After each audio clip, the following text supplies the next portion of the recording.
ชีวิตរបស់យើងម្នាក់ៗគឺវាមានព្យុះភ្លៀងច្រើនមែនតើ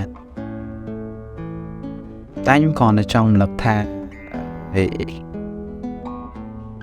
ទោះបីជាយើងមានព្យុះភ្លៀងយ៉ាងណាក៏ដោយ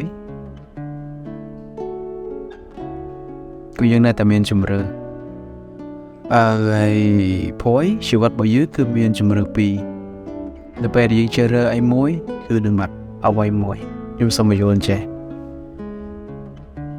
ទីមួយសេចក្តីការទុកមួយទៀតគឺជាសេចក្តីអំណរអញ្ចឹងនៅពេលដែលយើងចាប់ផ្ដើមរើសសេចក្តីការទុកសេចក្តីអំណរវានឹងរត់ចេញពីជីវិតរបស់យើង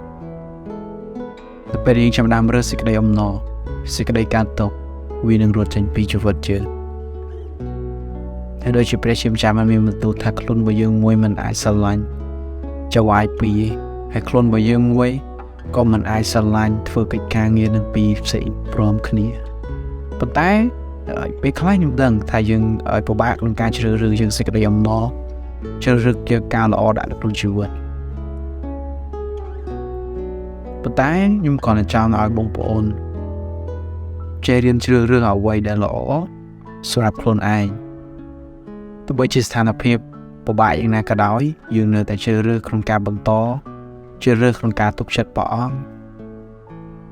ទោះបីជាស្ថានភាពនៃជីវិតពេលខ្លះដើរតាមព្រះអង្គវាពិបាកប៉ុន្តែខ្ញុំចង់លើកទឹកចិត្តថាសូមនៅតែជ្រើសរើសក្នុងផ្លូវនេះព្រោះអី